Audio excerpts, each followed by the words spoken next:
recording now? Alright, am I in frame?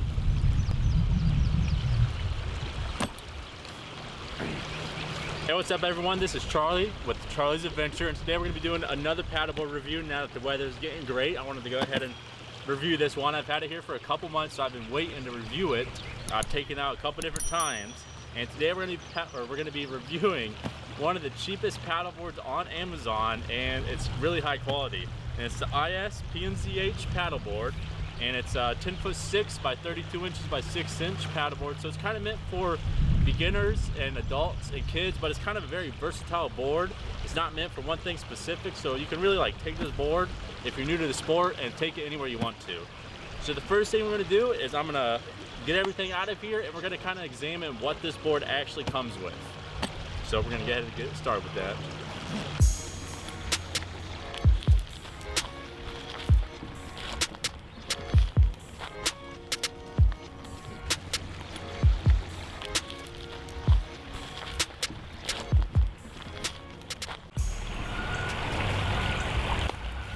Alright, so the first thing you're going to see that comes with the board is this awesome Kayak conversion seat right here. So these are great if you're not too into standing up on your paddleboard yet. It can be kind of hard to like get to that point if you're new.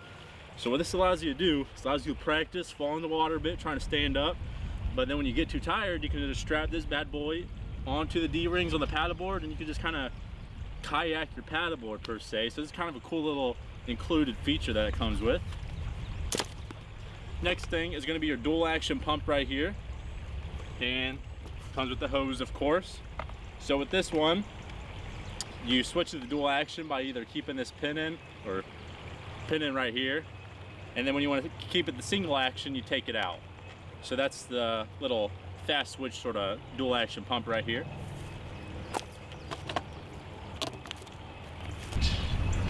All right, so the next item is going to be your paddleboard paddle. And this is an aluminum paddle, which is good for durability, but it is kind of heavy, but it's not too noticeably heavy where you're gonna like actually feel it. But if you're paddling for about a couple hours, your arms will get tired faster than if it was like a carbon fiber paddle. But it is adjustable, which is nice. It's one of those clamps where you just tighten it down here and you keep it tight on the little screw right here and allow you to tighten it to which height you want. Comes with the little logo down here, brand logo. So nothing too fancy about the paddle, but it's a pretty durable one, so that's what matters. And aluminum paddles do float pretty well in water, so that's kind of a nice little feature. And before we get into the actual paddleboard, got a couple more hidden items in here, which the next one is going to be your paddleboard repair kit. And what this comes with is, number one, it's going to be your valve tighten, your little tool. So if you ever hear air coming out of your valve, which is where you put your actual pump in, you'll just take this, pop it in there, and just turn it righty-tighty, and it'll be all set. And then, like every other paddleboard kit to come with, it comes with the little sort of vinyl PVC strips. And then when they're shipped overseas, they don't come with the right adhesive glue, so you'll just have to go out and buy some PVC adhesive. It's pretty cheap. So if you ever do run into a problem where you got a hole or air leak, you'll just kind of have to go to the store, spend a couple bucks on that, and then go through the procedure of repairing your paddleboard. To be our 8-inch removable fin. So if you're ever in a lake or somewhere that's actually pretty deep, you'll strap this onto the bottom of the paddleboard. And I do like these ones because these are the little like easy clip-ins that you clip in right through the hole. You'll just slide it in and it'll clip into your paddleboard. So I've never had a problem with these coming undone, and I like these better than some of the other versions of these.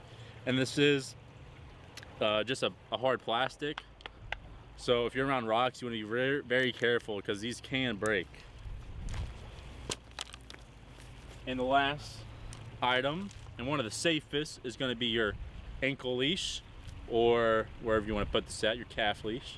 So this, I do like the coil leashes the best. Some of them come with all the wire strand out, and those just get in the way. So I do like this coil ankle leash design. So beyond that, that's everything. And as far as your bag right here comes, there's not too much going on in the front right here, but in the inside, you're able to slide your paddle through these holes and it kind of secures it. You have a pocket back here for all your miscellaneous stuff like the ankle leash, the fin, and the repair kit. And then you can just have the paddleboard in here. And then what's also kind of nice is down here there's a little hole so you can kind of drain out all the water. And you got your little two nets on that side. And this is a pretty comfortable bag right here. It's got all this padding back here and all this padding right here as well. But with this only weighing 18 pounds, it does not feel like nothing. And you also have the hip straps, which you really want to have to use unless you're going a long distance. But these hip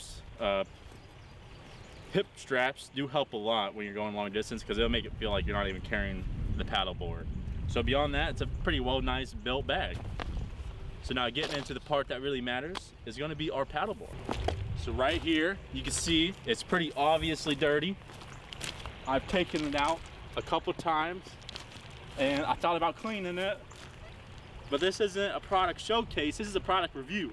So I wanted to make sure you guys know that I've actually taken this paddleboard out. So you can see seen some wear, but that's kind of what matters a little bit.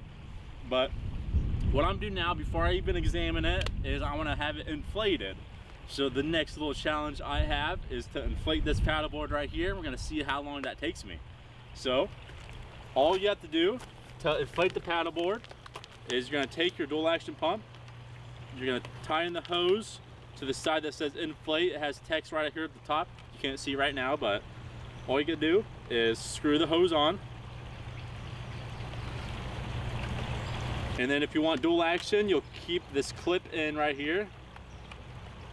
And what dual action means is when you pump it up, it's gonna blow air in, and when you pump it down, it's gonna blow in air in. And when it's single action, take it off, it's only gonna pump air in when you push it down. And then when you bring it up, it's not gonna pump air in, which doesn't sound like a lot, but when you're pumping this thing up for a while, single action can be easier. So what we're gonna do is I'm gonna strap this thing to the release the air valve, and we're gonna get started pumping this. And we're gonna see, I'm gonna try very hard to pump this thing pretty fast. We're gonna see how long I pump it up. All right, now that I have the paddleboard pumped up, it took me just under 6 minutes to pump it up. I'm pretty sweaty now, so definitely ready to get into the water. But you can kind of see what the paddleboard looks like. You can see the tail end down here. It comes in, but it's still pretty wide. And what that does, it allows you to have extra stability for beginners to be able to stand up on this thing pretty easily. And the next item is gonna be your center handle, which allows you to carry this thing really easily. It weighs almost nothing. And then you're gonna have 3 rounds of bungee cords, which is awesome. Most of these only come with 2, and 3 really makes a huge difference when you're trying to pack some gear down on there. So if you're ever going out on a long trip or you want to put a cooler in there, it really helps out. So that kind of covers the front end down here. And the back end, of course, we have the air valve, and then you'll have a back D-ring for towing. And on the bottom down here, you have another D-ring for towing. So if you ever need like a tow or something like that, strap down the bottom, and instead of on top, it'd be pushing it downwards. When you have the D-ring on the bottom, it allows it to push upwards, so you don't have a risk of like getting all waterboarded. So with that, the next thing I'm gonna show you guys is how to strap down the Kayak C conversion to this. And I actually have not used this one yet, so you see it's still in here. But I've used it on my other paddleboard, so I know how convenient it is. So with this, hopefully I get it right the first time, but sometimes it can be a little confusing.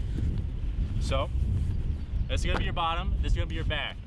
And then you're gonna have 4 sets of clips that go to each of them. And these top ones go to the one in the front.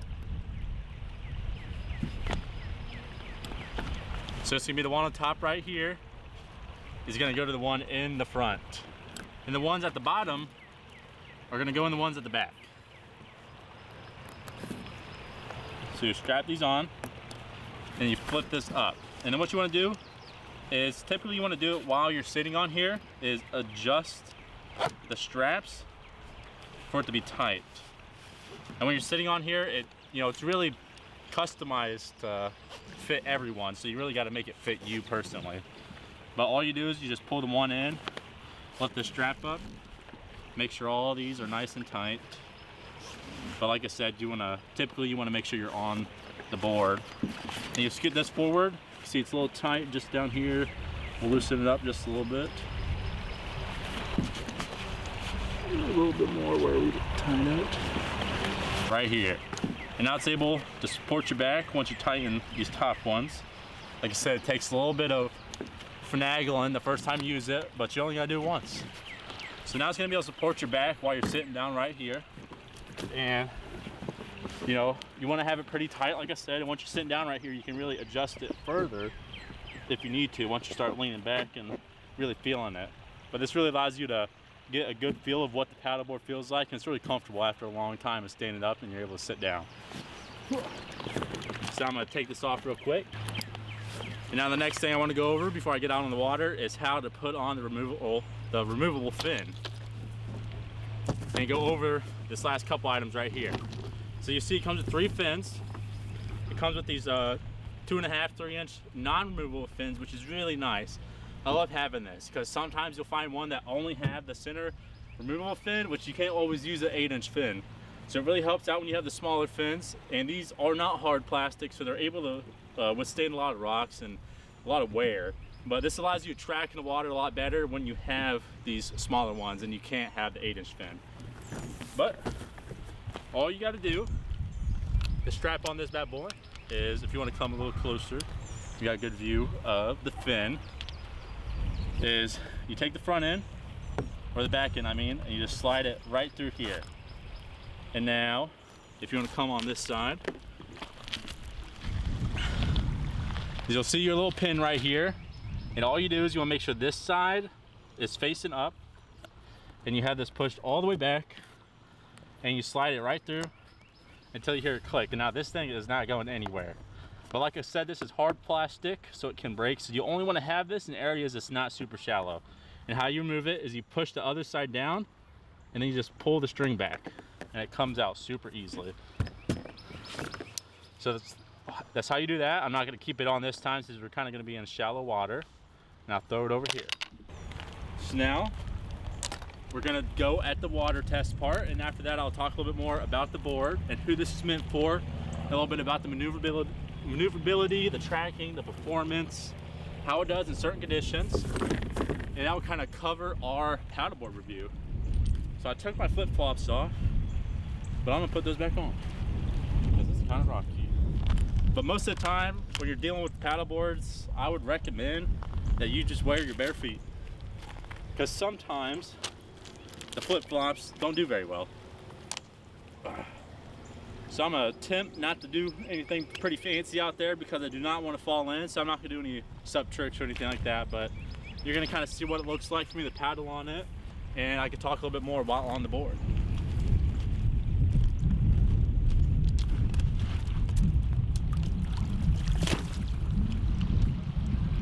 Alright, I'm gonna take my flip-flops off now, so I don't want to slip. But it's pretty easy to get on one of these, but if you're just starting out, you kind of just get on while sitting down. So, or you can kind of start kneeling, and then you can stand up afterwards. Then you want to make sure your feet are centered. Now on this one, it's going to be right behind the center strap where you hold it at. And once you get back there, just a couple more tips. If you're a beginner, you just kind of want to keep your knees beat, or your knees bent, and you want to keep your feet shoulder width apart. And we're using it, and you want to have the brand name facing forward, and you'll paddle through. And when you're switching hands, you take the other hand down and you switch it up here, and that's kind of how you'll paddle on this board. But what I'll do is I don't want to paddle too much anywhere since I don't want to really get into the rapids. But you kind of get a little bit of view of what it looks like. It does paddle pretty nicely and it turns pretty well. I didn't have it pumped up all the way to 15 psi, which is recommended, so you'll kind of see the front end's bending up a little bit. But with both fins, it tracks really well, and I'm able to control it even when there's swift water right here, so it's pretty nice. And really quickly, just cover a couple different points. So with maneuverability, this thing does pretty well. You don't have the raised deck pad back here, so you can't really do a lot of the maneuvers that you'll see some of the sup tricks doing with the quick turns. You're not gonna see a lot of that. But with tracking, this does awesome compared to a lot of the other cheaper boards. And just an all-around performance, is a really great board if you're getting into the sport. And with the price range of only about a little over 200 bucks, you're really not gonna beat the price with everything that this comes with. So if you wanna check this board out, I'm gonna have a link down in the description for an Amazon review or an Amazon description. And this is not a sponsored post, so I'm not gonna get any affiliation if you click on that link. Just wanted to let you guys know that. But if you guys want to read a more in-depth review of this paddleboard and see a lot of cool pictures of in-detail pictures of all the equipment, I'm gonna have a paddleboard blog coming out on my paddleboard blog website covering this board, and it's gonna be called paddleboardgear.net, and that link will also be down in the description. So if you really like this video, and if you want to see me kind of review more boards out there, I got a couple more that I want to review, just go ahead and like and subscribe, and kind of comment what sort of content you want to see on my channel. So I really appreciate you guys making it all the way through the video and getting all the way back here. So like I said, I'll see you guys in the next video. Bye.